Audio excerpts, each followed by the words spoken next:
Number 6, question number 6 again one of the most important question है, तो यहां पर क्वेश्चन समझना और ध्यान देना।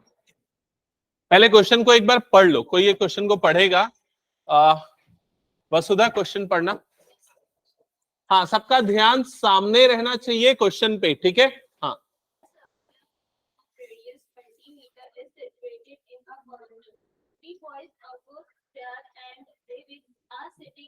at the equal distance on its boundary, each having a toy telephone in his hands to talk each other. Find the length of the starting of each phone.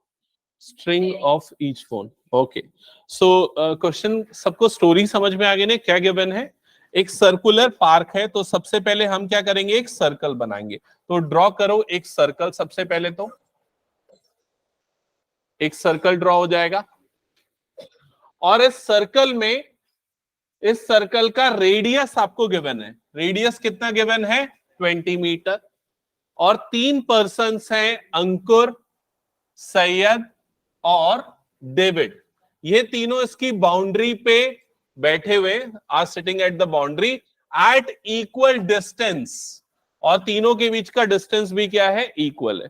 तो मान लेते हैं यहां पर अंकुर बैठा है, यहां पर सैयद बैठा है और यहां पर डेविड बैठा है। क्लियर? ये चीज इस तरह से मार्क कर लो, ऐसा कि तीनों के बीच का डिस्टेंस इक्वल दिखे, ठीक है?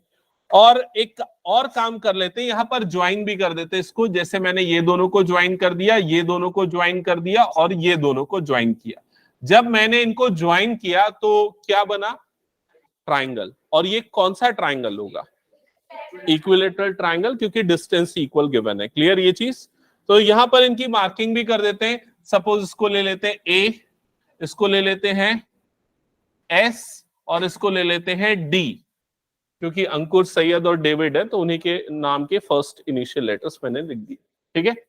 तीनों के हाथ में एक टॉय टेलीफोन है जिससे वो एक दूसरे से बात कर रहे हैं। तो आपको वो जो टॉय टेलीफोन है उसके स्ट्रिंग की लेंथ निकालनी है।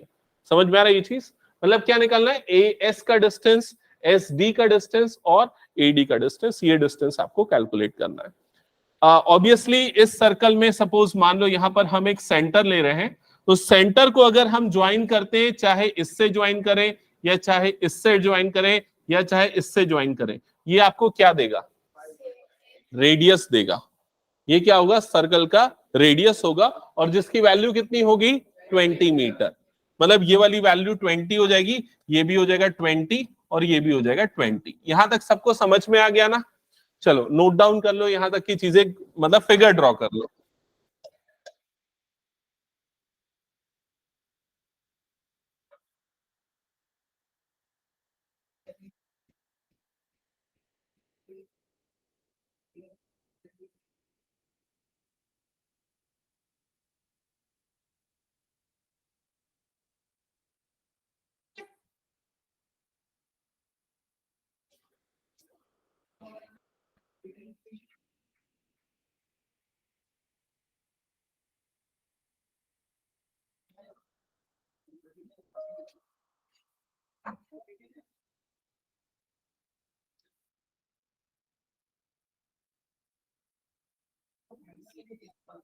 चलिए सबने ड्रॉ। ओके, तो देखो इस क्वेश्चन को सॉल्व करने के वैसे 2-3 मेथड्स हैं, ठीक है? लेकिन जो सबसे इजीएस्ट मेथड है, जो सबसे कम स्टेप में सॉल्व होता है, उसके लिए आपको कुछ नई चीज जाननी पड़ेगी। हाँ, उसके लिए कुछ नई चीज जाननी पड़ेगी, और वो क्या है समझना। लास्ट बेंच में बैठ और टाइम से आया करना। और वो नई चीज क्या है सुनो, इधर पे ध्यान दो। सपोज अगर ये मान लो एक इक्विलेटरल ट्राइंगल है, हम अगर पहले वाले ट्राइंगल का मीडियन बनाते, मीडियन समझते हो ना क्या होता है? नहीं, परपेंडिकुलर नहीं होता है। मीडियन क्या होता है? जो बाइसेक्टर होता है। एक ऐसा लाइन सेगमेंट होता है, एक ऐसा लाइन होता है जो अपोजिट साइड्स को 2 इक्वल पार्ट्स में डिवाइड करता है। अगर इसका मीडियन बनाऊंगा, इसका भी अगर मीडियन बनाऊंगा तो ये भी 2 इक्वल पार्ट में बन रहा है, इसका भी अगर मीडियन बनाऊंगा तो ये भी 2 इक्वल पार्ट में डिवाइड हो रहा है। समझ में आया? तो ये जो तीनों का जो मीडियन है वो इनफैक्ट एक ऐसे पॉइंट से पास होगा जिससे आप एक सर्कल बना सकते हो। समझ में आ रहा है ये चीज? और ये जो पॉइंट है ये इस मीडियन को एक प्री डिफाइंड रेशियो में डिवाइड करता है और वो रेशियो होता है 2:1 का रेशियो। मतलब अगर ये वाली लेंथ 2 है तो ये वाली लेंथ कितनी हो जाएगी 1, ये रेशियो होता है। अगर ये चीज आपको मालूम है तो इसको इस क्वेश्चन को बनाना इजी हो जाता है। ठीक है, तो यहां पर मैंने क्या बताया, मीडियन जो है इक्विलेटरल ट्राइंगल का जहां पर इंटरसेक्ट करेगा वो पॉइंट उस मीडियन को 2:1 के रेशियो में डिवाइड करेगा। तो हम पहले इस मेथड से बनाते हैं, फिर उसके बाद इसका सॉल्यूशन समझते हैं कैसे होगा। ठीक है, फिर दूसरा मेथड भी बता दूंगा। ओके, तो यहां पर हमको मीडियन बनाने के लिए देखो क्या करना पड़ेगा। ये वाला जो मैंने बनाया था ओ ए, इसको आगे और एक्सटेंड कर देंगे ओ ए, और इधर तक ले जाता हूं। सपोज इस पॉइंट को मार्क कर देता हूं ई, ए ओ ई, ये इस ट्राइंगल का मीडियन भी है और साथ में परपेंडिकुलर भी है, क्योंकि जो इक्विलेटरल ट्राइंगल होता है उसका मीडियन परपेंडिकुलर भी होगा। क्लियर? ओके, ये बना लिया सबने। सो ये जो आपको मीडियन दिख रहा है इसमें ए ओ अपॉन ओ ई का जो रेशियो होगा वो रेशियो कितना होगा 2:1। जैसा भी मैंने कंसेप्ट बताया था ना, जो मीडियंस जहां पर एक दूसरे को कट करेंगे वो वाला पॉइंट उसको 2:1 के रेशियो में डिवाइड करता है। अब एओ की लेंथ आपको कितनी गिवन है 20 upon O E as it is, that is equals to 2/1।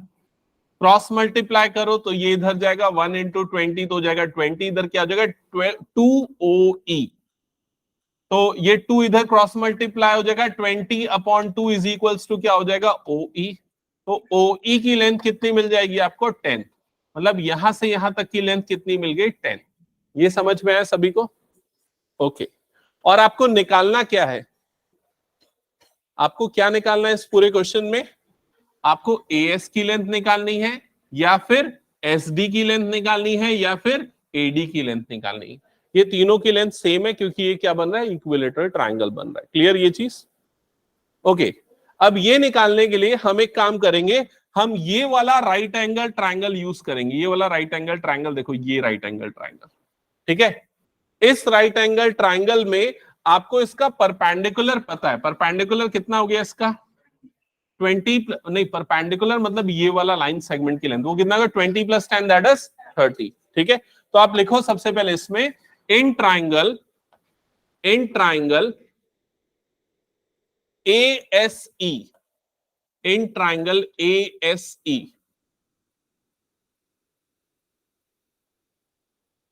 Late, हाँ OE 10 इसलिए हुआ क्योंकि इक्विलेटरल ट्राइंगल के जो मीडियंस होते हैं जहां एक दूसरे को कट करते हैं वो पॉइंट उनको 2:1 के रेशियो में डिवाइड करता है, इसलिए OA और OE का जो रेशियो होगा वो 2:1 होगा। क्लियर? तो यहां पर मैंने AO और OE का रेशियो 2:1 ले लिया। अब AO की लेंथ मुझे पता थी 20 क्योंकि रेडियस ऑफ सर्कल है, तो इसलिए मैंने AO की जगह पे 20 पुट किया और OE एज इट इज रहने दिया। फिर ये क्रॉस मल्टीप्लाई किया तो OE इधर गया 2 में आ गया और वाली लेंथ मुझे 10 मिल गई। क्लियर? इसके लिए एक स्टेटमेंट लिखना चाहिए, वैसे मैं लिखा दूंगा बाद में। ठीक है, यहां तक क्लियर? हाँ, अब इसके बाद इन ट्राइंगल ASC, इसमें let AS is equals to SD is equals to AD is equals to X। मैंने क्या अज्यूम कर लिया, ये जो तीनों साइड्स है ना इनकी लेंथ को हमने अज्यूम कर लिया ये कितनी है X, क्योंकि इक्विलेटरल ट्राइंगल बन रहा है। ओके, सो यहां पर E जो है मिड पॉइंट है, तो इसका मतलब SE की लेंथ कितनी हो जाएगी x/2, ये वाली लेंथ हो जाएगी x/2। क्लियर? तो यहां पर लिख दो SE is equals to x/2। Okay, अब इसमें पाइथागोरस थ्योरम लगाते हैं। सो बाय पाइथागोरस थ्योरम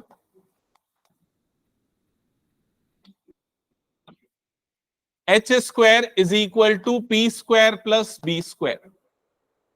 ठीक है, h हाइपोटेनियस क्या है बताओ उस ट्राइंगल का जो हमने मेंशन किया ASC, x, तो x h की जगह पे क्या आ जाएगा यहां पर x² is equal to perpendicular, तो परपेंडिकुलर यहां पर कितना हो गया 30, तो ये हो जाएगा 30 का स्क्वायर प्लस बेस कितना है बताओ देख के x/2, तो ये हो जाएगा x/2 का होल स्क्वायर। समझ में आया सबको यहां तक? अब ये एक्स स्क्वायर को एज इट इज लिखो, राइट साइड में जो 30 का स्क्वायर है तो कितना होता है 30 का स्क्वायर 900 प्लस ये x/2 का स्क्वायर कितना होगा x²/4। क्लियर? अब ये x²/4 वाली टर्म यहां शिफ्ट हो जाएगी, x² minus x²/4 is equal to कितना हो जाएगा ये 900। यहां तक समझ में आया? अब इन दोनों को सब्सट्रैक्ट करेंगे तो कैसे सब्सट्रैक्ट होगा, एलसीएम 4 आ जाएगा, ये 4 मल्टीप्लाई होगा इसके साथ तो क्या बनेगा 4x², ये इससे मल्टीप्लाई होगा तो -x² is equals to 900। Okay, 4x² minus x² कितना बनेगा ये 3x² upon 4 is equals to कितना हो जाएगा 900। यहां तक क्लियर सबको? अब इसके बाद ये 3x² एज इट इज और ये जो 3/4 है वो क्रॉस मल्टीप्लाई होगा तो इधर पे क्या आ जाएगा 4/3 और ये आ गया 900। यहां तक क्लियर सबको? एक बार देख लो और बताओ समझ में आया ना? 4 ऊपर गया 3 नीचे आ गया, क्रॉस मल्टीप्लिकेशन हुआ है, फिर ये 3 से कटेगा 3 1 जा 3 3 जा 9 तो ये कितना बन जाएगा 300। Clear? So x² is equals to 4 3 जा 12 तो ये कितना बन गया 1200। हमको x निकालना है तो x की वैल्यू कितनी हो जाएगी √1200। अच्छा, कितने बच्चे √1200 प्रॉपरली निकाल सकते हैं इजीएस्ट वे में?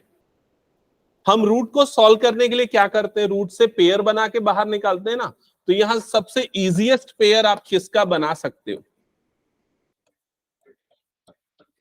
इसका बना सकते हो, दिख रहा है ना 12 इंटू 10 इंटू 10, तो 10 का एक पेयर निकल गया बाहर, रूट के अंदर में क्या बच गया 12। 12 का प्राइम फैक्टर क्या होता है, यस 2 इंटू 2 इंटू 3 या 3 इंटू 2 इंटू 2, मतलब एक 2 का भी पेयर बाहर निकल जाएगा, तो 10 इंटू 2 आ गया बाहर और रूट के अंदर क्या बच गया 3, तो आंसर कितना हो जाएगा 20√3, दैट्स इट। और यही x आपको निकालना था, यही x जो है वो तीनों के बीच का क्या है डिस्टेंस। क्लियर हुआ ये चीज? ये सबसे इजीएस्ट तरीका है, लेकिन इस तरीके में बस एक चीज थोड़ी सी मुश्किल है, वो स्टार्टिंग का पार्ट जो हमने OE की लेंथ निकाली ना वो, ठीक है?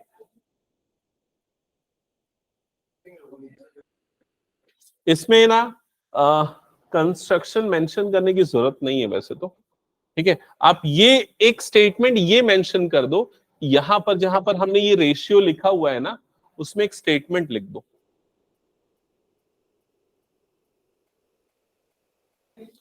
बताओ स्टेटमेंट क्या लिखना है? Medians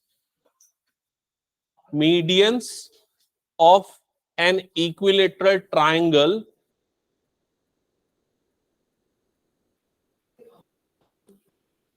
are divided in the ratio 2:1.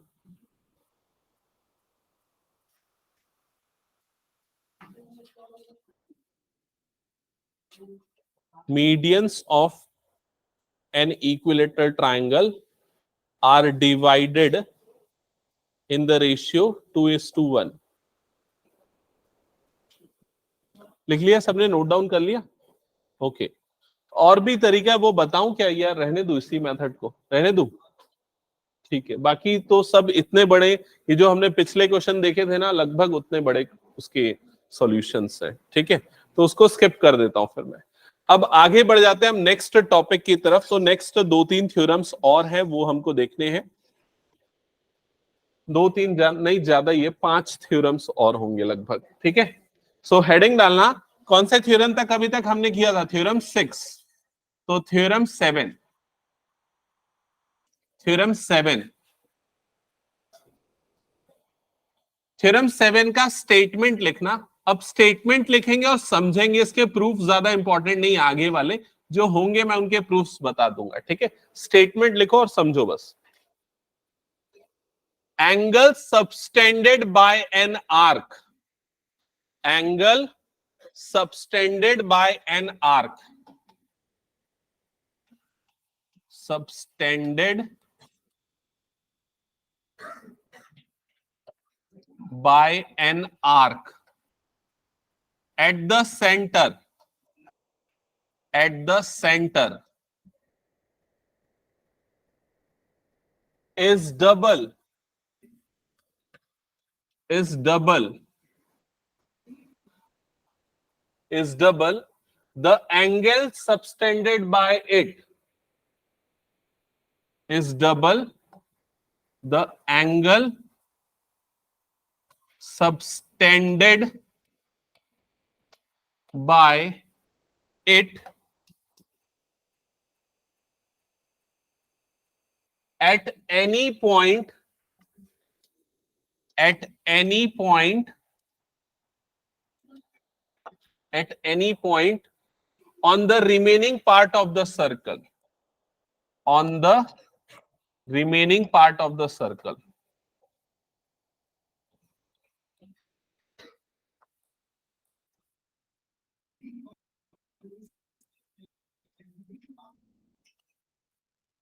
Note किया सबने? हाँ, अब इस थ्योरम को समझते हैं।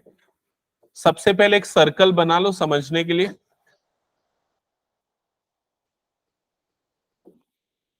बना लिया सर्कल? हाँ, अब लाइन टू लाइन समझो। जैसे फर्स्ट लाइन क्या लिखा हुआ है, angle subtended by an arc. तो ये वाले पूरे लाइन में कौन से वर्ड की मीनिंग समझ में नहीं आई? आर्क। आर्क कितने लोगों को पता है आर्क क्या होता है? हाँ, क्या होता है बताओ वसुधा।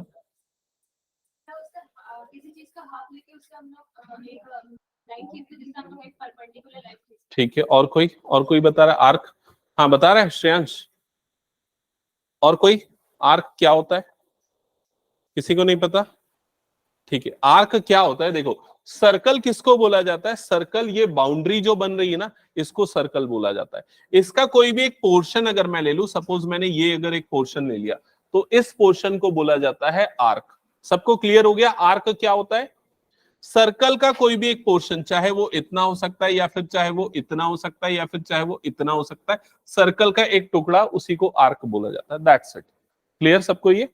तो अभी क्वेश्चन में, अभी थ्योरम के स्टेटमेंट क्या में क्या लिखा है? Angle subtended by an arc at the centre.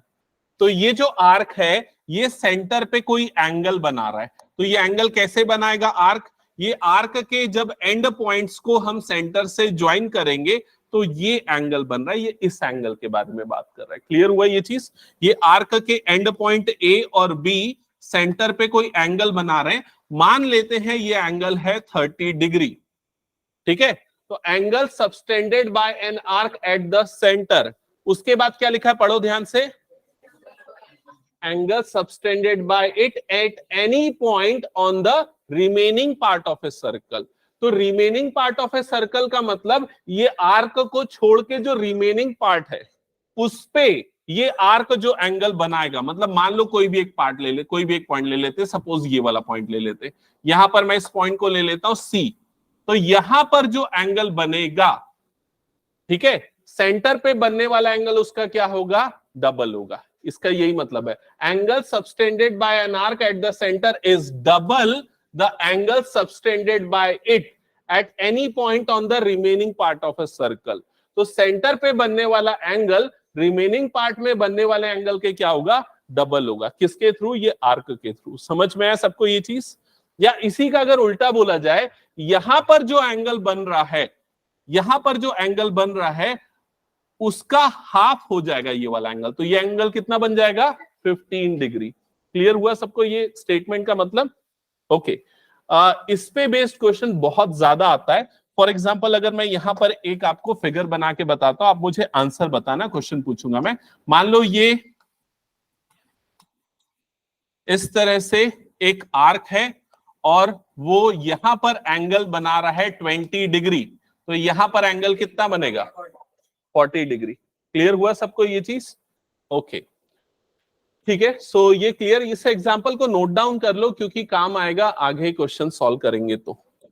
ये सर्कल बना के ये चीज नोट डाउन कर लेना, एग्जाम्पल भी नोट डाउन कर लेना, ये 30 और इसको लिख देना 15 डिग्री। फिर हम नेक्स्ट थ्योरम पढ़ते हैं, थ्योरम 8। इसका प्रूफ नहीं देखेंगे अभी।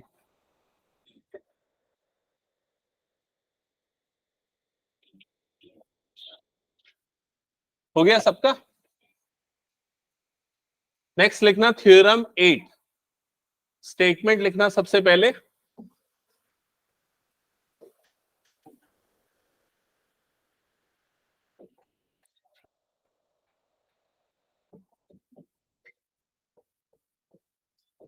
थ्योरम 8 स्टेटमेंट, स्टेटमेंट है angles in the same segment of a circle are equal.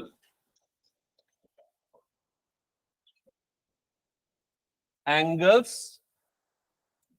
in the same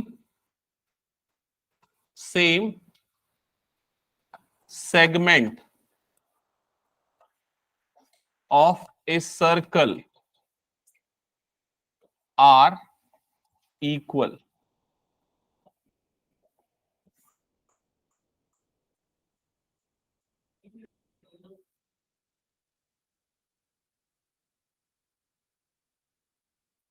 note कर लिया सबने?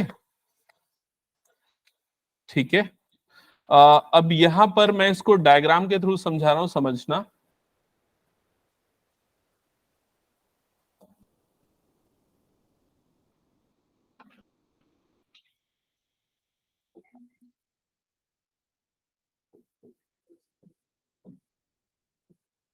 ओके, सामने ध्यान देना।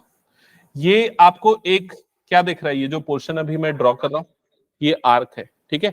ये आर्क 3 एंगल सबटेंड कर रहा है, 3 एंगल बना रहा है। कहां कहां पर बना रहा है? पहला एंगल कहां बना रहा है? सी पे। दूसरा एंगल कहां पर बना रहा है? डी पे। और तीसरा एंगल कहां पर बना रहा है? ई पे। ठीक है, तो ये तीनों एंगल आपस में क्या होंगे? इक्वल।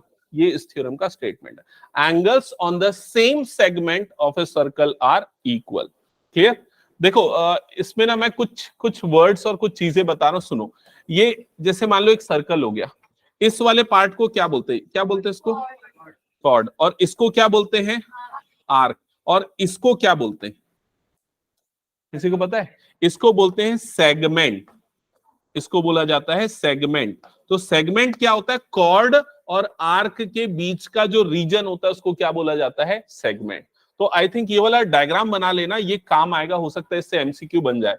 इसको बोला जाता है कॉर्ड, इसको बोला जाता है आर्क, और उसके बीच का जो रीजन होता है उसको बोला जाता है सेगमेंट। ठीक है, और ये सेगमेंट वर्ड यहां पर यूज हुआ ना, इसीलिए मैंने बताया angles in the same segment of a circle are equal. हाँ,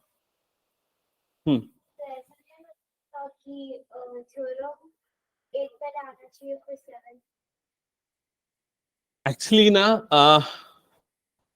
सही है ऑर्डर, मैं बता रहा हूं क्यों। क्योंकि थ्योरम 8 ना थ्योरम 7 से ही मिलके बना है। कैसे मिलके बना है समझो। यहां पर ये क्या बोलता है कि यहां जो एंगल बनेगा वो सेंटर का क्या होगा? हाफ होगा। अब ये वाला आर्क सिर्फ एक एंगल तो बना नहीं सकता है, और कौन कौन सा एंगल बना सकता है? ये भी वाला भी एंगल बना सकता है। समझ में आए? तो अगर यहां पर ये एंगल इसका हाफ है तो ये वाला एंगल भी क्या हो जाएगा? इसका हाफ हो जाएगा। तो ये एंगल भी कितना बनेगा? 15 डिग्री। वैसे जितने भी एंगल बनेंगे सारे एंगल यहां पर कितने बनेंगे? 15 डिग्री। क्यों? क्योंकि ये थ्योरम क्या बोलता है? वो एंगल क्या होगा? सेंटर में बने एंगल का हाफ होगा। क्लियर ये चीज? तो इसी रीजन को लेके थ्योरम नंबर 8 बना हुआ है, इसीलिए वो ऑर्डर सही है। क्लियर ये? तो ये हो गया, हटा दो फिर मैं इसको। ओके चलो नेक्स्ट थ्योरम 9 लिखना, थ्योरम नंबर 9।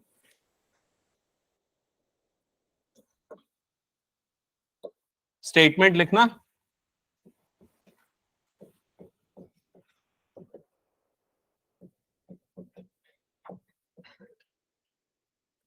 सो थ्योरम 9 की स्टेटमेंट है, ये थोड़ा सा बड़ा है तो ध्यान से सुनना और समझना।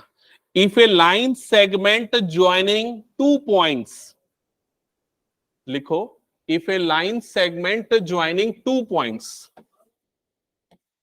if a line segment joining 2 points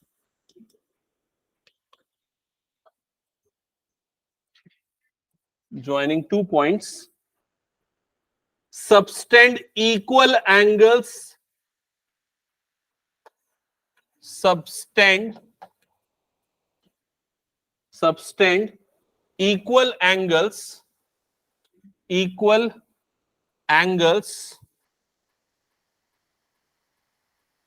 subtend equal angles at two other points, at two other points lying on the same side of the line, lying on the same side, on the same side, on the same side of the line, of the line containing the line segment, containing the line segment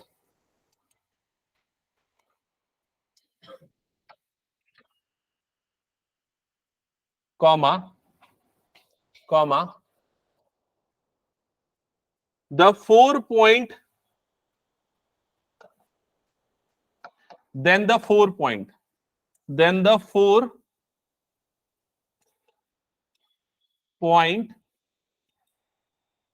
lie on a circle, on a circle, bracket में लिखना कॉनसाइक्लिक,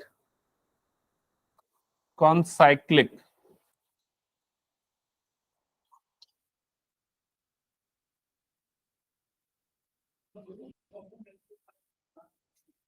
लिख लिया सबने? अब कौन इसको समझा पाएगा, समझ पाएगा? पहले समझ कौन पाएगा वो देख लेते, समझाना तो बात की बात। लाइन टू लाइन पढ़ो और समझ के बताओ कि क्या आपको इसका सेंस क्या समझ में आ रहा है। थोड़ा रफ वर्क करके देख लो क्या लिखा हुआ है। ए लाइन सेगमेंट ज्वाइनिंग 2 पॉइंट्स, ये पहली 2 लाइन समझ में आना आ गई ना, line segment joining 2 points.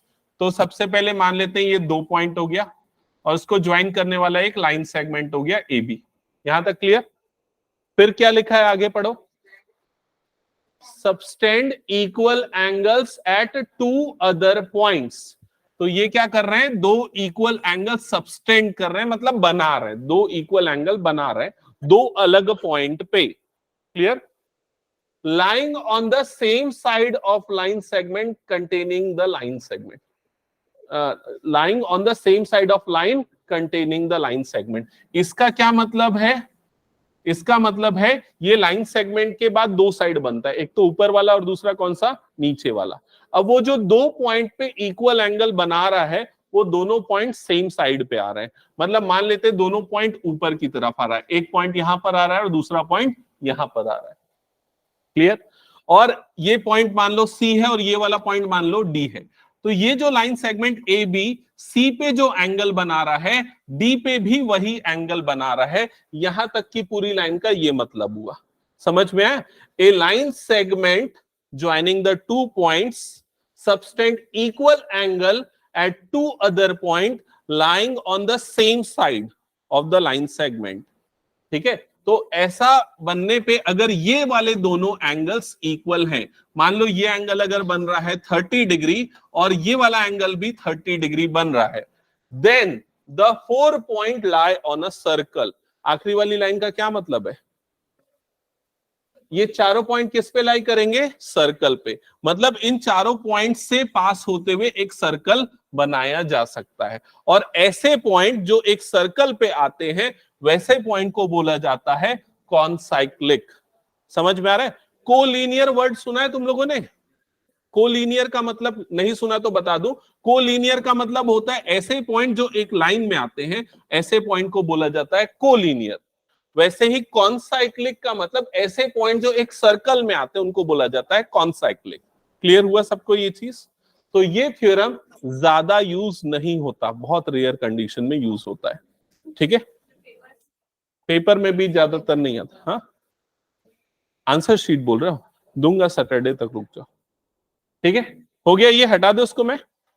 Okay, next theorem लिखना, थ्योरम 10। थ्योरम 10, थ्योरम 10 की स्टेटमेंट लिखना।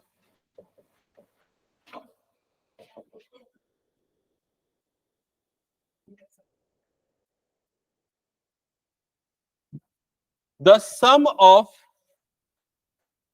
the sum of the sum of either pair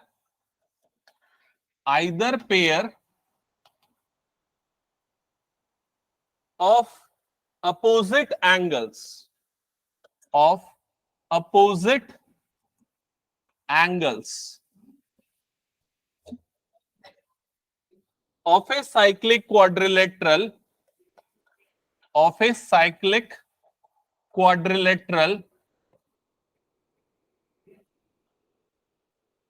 is 180 degree. The sum of opposite angles, the sum of pair of opposite angles of cyclic quadrilateral is 180 degree. Note down किया सबने ये theorem? अब सबसे पहले ना ये समझो कि साइक्लिक क्वाड्रिलेटरल क्या होता है। मान लो एक सर्कल है ये, और इस सर्कल में मैं कोई भी 4 पॉइंट्स मार्क कर देता हूं। सपोज ये पॉइंट हो गया ए, ये वाला पॉइंट हो गया बी, ये वाला पॉइंट हो गया सी, और ये वाला पॉइंट हो गया डी। अब इन चारों पॉइंट्स को अगर मैं ज्वाइन करके एक क्वाड्रिलेटरल बनाता हूं, तो इस क्वाड्रिलेटरल को बोलते हैं साइक्लिक क्वाड्रिलेटरल। समझ में आया? मतलब ऐसा क्वाड्रिलेटरल जिसके चारों वर्टाइसेस किस पे लाई करेंगे? सर्कल पे। That is called cyclic quadrilateral. Clear ये चीज? और ये थ्योरम क्या बोलता है, समझाओ मुझे इस फिगर को देख के। किसका सम 180 डिग्री? चारों एंगल का सम। पढ़ना, पहले पढ़ के बता, सुमुख ही समझाएगा, समझा। हाँ, अपोजिट एंगल का सम कितना होगा? 180 डिग्री। मतलब ये और ये दोनों एंगल का sum, angle B plus angle D is equal to कितना हो जाएगा? 180। सिमिलरली एंगल ए और एंगल सी का सम कितना हो जाएगा? 180 डिग्री। समझ में आया सबको ये? तो ये नोट डाउन कर लो, फिगर बना लो। साइक्लिक क्वाड्रिलेटरल का मतलब क्लियर हो गया ना?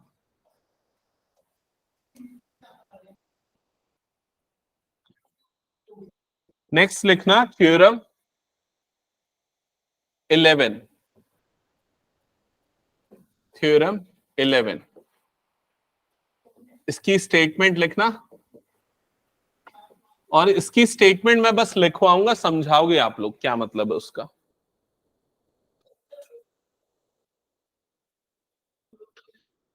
if the sum of if the sum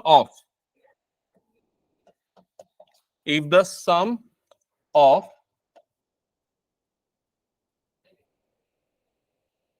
a pair of opposite angles of opposite angles of a quadrilateral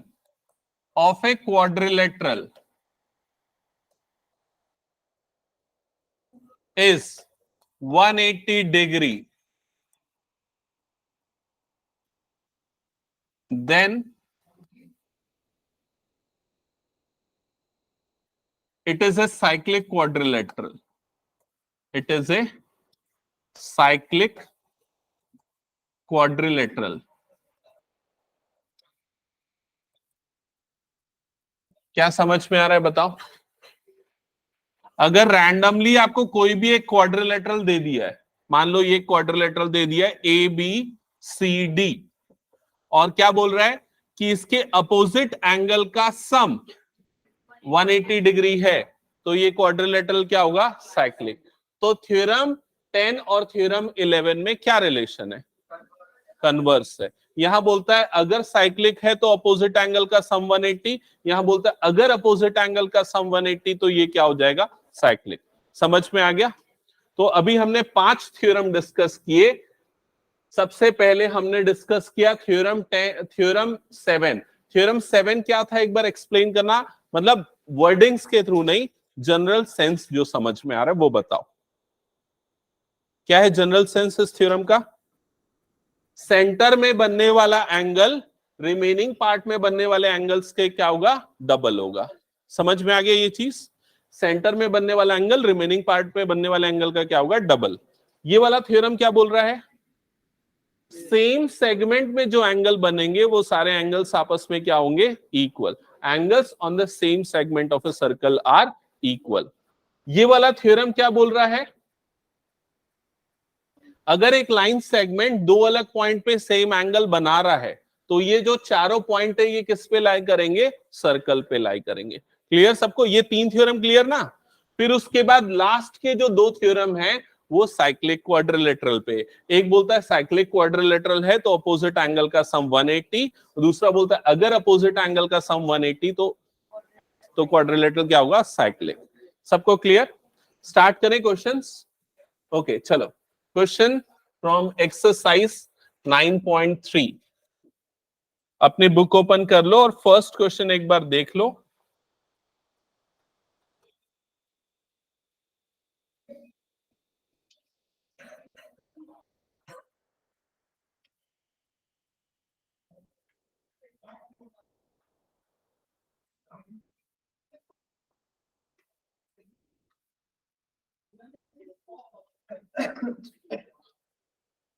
हाँ, तो सबसे फर्स्ट क्वेश्चन सामने आपको फिगर में दिख रहा है, एक बार देखो क्या लिखा हुआ है। In figure A, B and C are 3 points on a circle with center O। सबको दिख गया ये?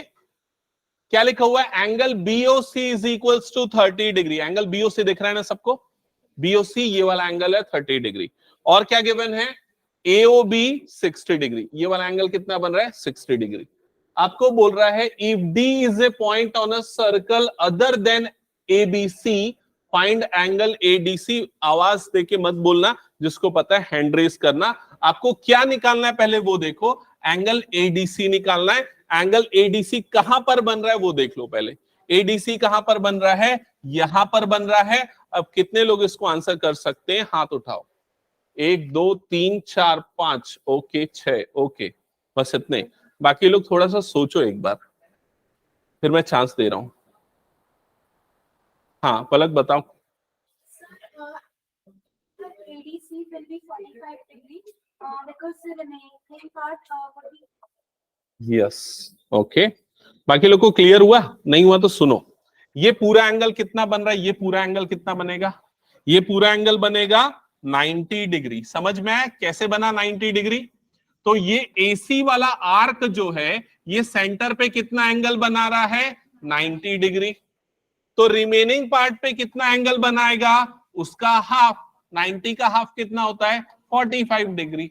समझ में आया? फर्स्ट थ्योरम, जो आज की क्लास का फर्स्ट थ्योरम बोल रहा हूं, angle subtended by an arc at the centre is double the angle subtended by it in remaining part of a circle. तो रिमेनिंग पार्ट में जो बन रहा है एंगल सेंटर पे, उसका क्या होगा, डबल। तो ऑब्वियसली यहां पर उसका क्या बनेगा, हाफ बनेगा। क्लियर ये चीज? अब इसको लिखेंगे कैसे, तो लिखने के लिए आप सबसे पहले ये लिखना, angle AOC is equal to angle BOC plus angle AOB। मैंने क्या लिखा उस चीज को फिगर में देखते जाओ। AOC मतलब सेंटर पे बनने वाला बड़ा एंगल, ये दोनों छोटे एंगल AOB और BOC के सम के बराबर होगा। तो ये कितना बन जाएगा, BOC की वैल्यू कितनी गिवन है, 30, AOB की वैल्यू कितनी गिवन है, 60। तो दोनों का सम कितना हो जाएगा, 90। एंगल AOC आ जाएगा 90। क्लियर? तो सबसे पहले हमने एंगल AOC 90 बता दिया। अब हम वो थ्योरम यूज करेंगे, उस थ्योरम के अकॉर्डिंग एंगल AOC सेंटर पे बनने वाला एंगल रिमेनिंग पार्ट वाले एंगल का डबल होता है। सो क्या लिखूंगा बताओ? AOC इज इक्वल टू, नहीं, AOC is equal to 2 times angle ADC, centre पे बनने वाला एंगल रिमेनिंग पार्ट वाले एंगल का डबल। तो एंगल AOC की वैल्यू कितनी है? 90 is equal to 2 times angle ADC। समझ में आया सबको ये? तो ये 2 इधर आ जाएगा, 90/2 इज इक्वल टू क्या हो जाएगा? Angle ADC। तो यहां से आपको एंगल ADC की वैल्यू मिल जाएगी और वो आ जाएगी 45 डिग्री। क्या ये क्लियर हुआ सबको? ये क्वेश्चन 1 मार्क के लायक क्वेश्चन है, हालांकि ये सॉल्यूशन करने की जरूरत नहीं पड़ेगी आपको जब एग्जाम में आएगा। तो हटा दो उसको मैं। ओके, चलो नेक्स्ट क्वेश्चन पे आ जाते हैं। Question number 2। ये क्वेश्चन एक बार पढ़ो और मुझे समझाओ क्या लिखा हुआ है। श्योर है क्वेश्चन रीड करना।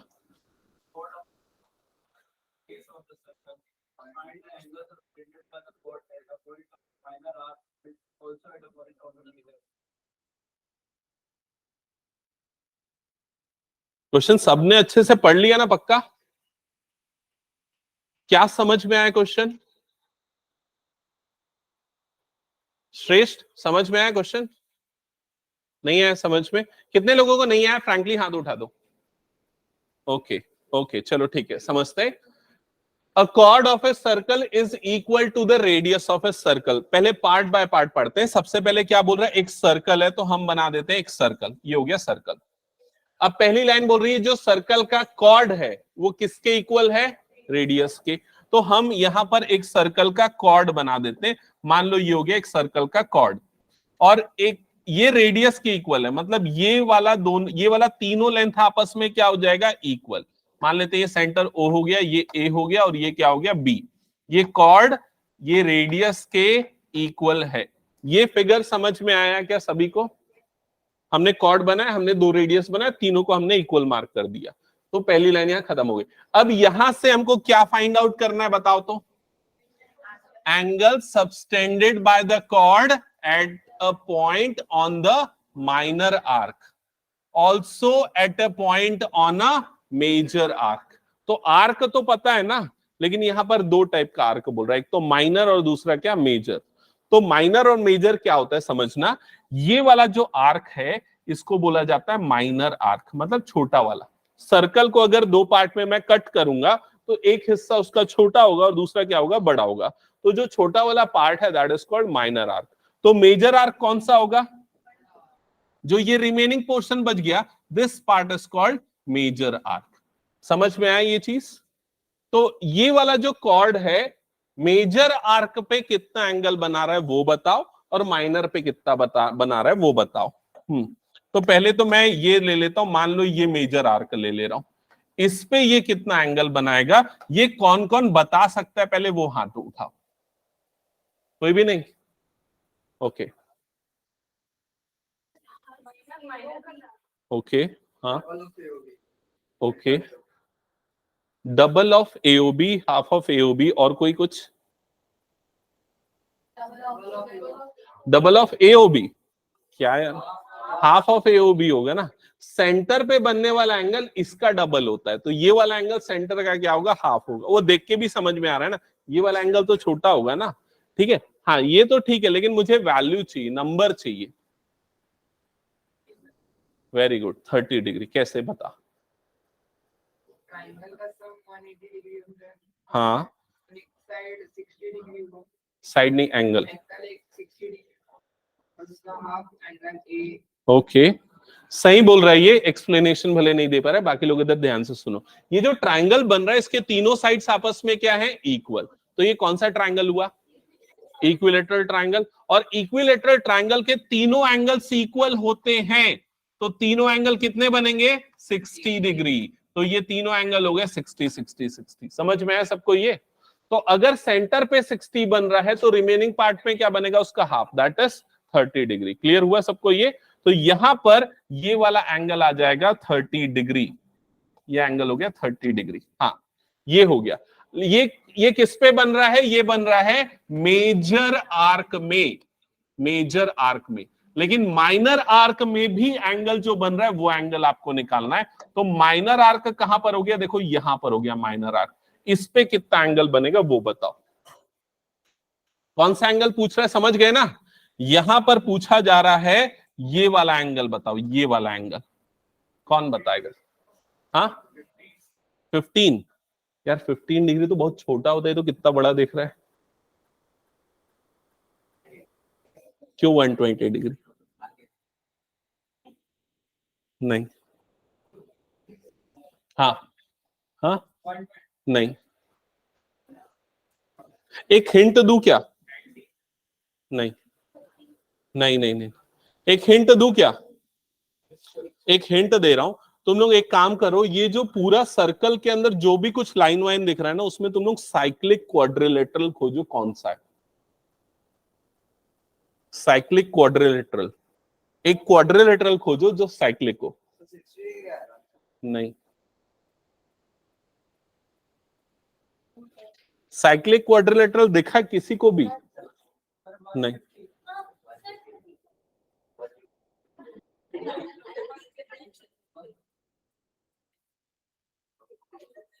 हाँ अक्षत का आंसर सही है। ठीक है, हाँ इधर पे ध्यान दो। अब मैं जो बोल रहा हूं ना उस चीज को ध्यान से देखो। मैं इसको दिखा रहा था, ये दिख रहा है, ये पूरा ये क्या बना रहा है? ये साइक्लिक क्वाड्रिलेटरल है। मैं मान लेता हूं ये वाले पॉइंट को सी और ये वाले पॉइंट को मान लेता हूं डी। तो देखो इसके चारों वर्टेक्स किस पे आ रहे हैं? सर्कल पे आ रहे हैं ना। तो ये कौन सा क्वाड्रिलेटरल हो गया? साइक्लिक। और साइक्लिक क्वाड्रिलेटरल के लिए जो थ्योरम पढ़ा था, थ्योरम 10 है आई थिंक। थ्योरम 10 क्या बोलता है? साइक्लिक क्वाड्रिलेटरल के अपोजिट एंगल का सम 180 डिग्री होता है। मतलब कि एंगल सी और एंगल डी का सम कितना होगा? 180। तो अगर ये 30 है तो ये कितना बनेगा? 150। समझ में आया सबको ये? ठीक है, तो ये वाला एंगल बनेगा 150 डिग्री। That's it. किसी को कोई डाउट? ये कुछ डाउट तो नहीं?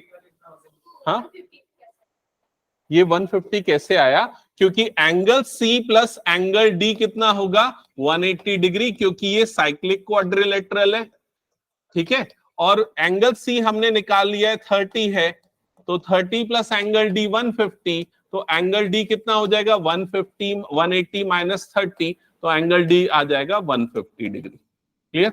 हाँ सॉरी कुछ पूछ रहे हैं? इसमें लिखने का ज्यादा नहीं है। अगर आपको लिखना है तो आपको मतलब क्या थ्योरेटिकल थोड़ा ज्यादा हो जाएगा। आपको फिगर बनाना पड़ेगा। Let us consider a circle with chord A B, ऐसा ये सब पहले पूरे फिगर का डिस्क्रिप्शन देना पड़ेगा, क्योंकि फिगर क्वेश्चन में मेंशन नहीं है ना। और ये क्वेश्चन 1 मार्क्स से ज्यादा का नहीं है वैसे, अगर देखा जाए तो। ठीक है, क्लियर सबको ये? ओके, नेक्स्ट क्वेश्चन पे मूव करते हैं। नेक्स्ट क्वेश्चन सामने देखो और आंसर करो। ये फिगर बना लिया था ना पिछले वाला सबने? फिगर बनाना बहुत जरूरी है इसमें ना, क्योंकि यही इसका एक्सप्लेनेशन है इनफैक्ट।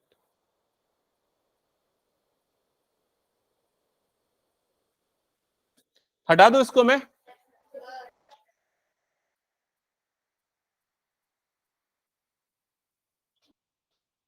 जिनका हो गया नेक्स्ट क्वेश्चन देखना। और नेक्स्ट क्लास में ना टेस्ट लूंगा मैं। ठीक है, पिछले वाले एक्सरसाइज का 10.5 वाले एक्सरसाइज का। ठीक है, और ये 4 थ्योरम के स्टेटमेंट का। 10.4 मतलब हाँ, जो भी प्रीवियस एक्सरसाइज रिटर्न नहीं, वो थ्योरम का स्टेटमेंट ओरली। मुझे थ्योरम की स्टेटमेंट वर्ड टू वर्ड याद हो उससे मतलब नहीं है, उसका मीनिंग समझ में इस चीज से मतलब है।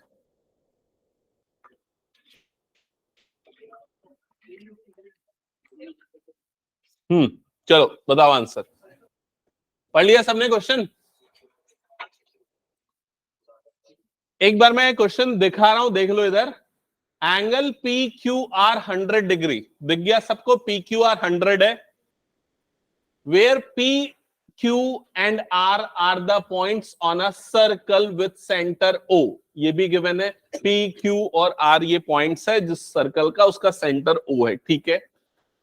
आगे बोल रहा है फाइंड एंगल POPR, आपको निकालना है OPR वाला एंगल।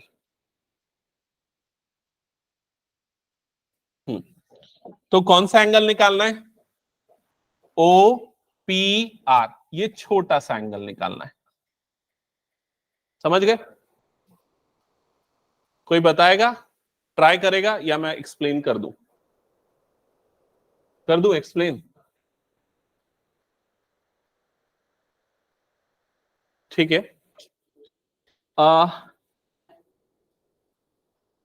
चलो ठीक है। ये बताओ, ये दिख रहा है ना सबको, ये क्या है? ये आर्क है, और ये आर्क यहां पर कितना एंगल बना रहा है? 100 डिग्री। तो ये वाला आर्क यहां पर जो एंगल बनाएगा, ये वाला एंगल जो बनेगा, ये एंगल कितना होगा बताओ? 80 डिग्री दिख भी रहा है क्या? वो कितना बनेगा बताओ?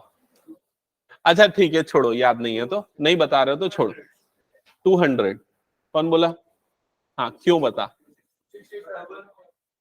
हाँ, क्या है थ्योरम की statement? Angle subtended by an arc at the centre is double the angle subtended by it in remaining part of a circle. तो ये आर्क है, ये सेंटर पे जो एंगल बनाएगा, रिमेनिंग पार्ट का क्या होगा? वो डबल होगा। तो यहां पर अगर 100 बन रहा है तो यहां पर कितना बनेगा? 200 बनेगा। समझ में आया? तो ये एंगल हो गया 200। क्या ये क्लियर सबको? अब यहां पर आपको एक छोटा सा ट्राइंगल दिख रहा है, ये छोटा सा ट्राइंगल दिख रहा है ना, ये ट्राइंगल को मैं थोड़ा सा बाहर निकाल के बताता हूं इस तरह से, ठीक है। ये ट्राइंगल का नाम है POR। मुझे ये बताओ, इसका ये वाला एंगल कितना बनेगा बताओ? क्यों 80 बनेगा भाई?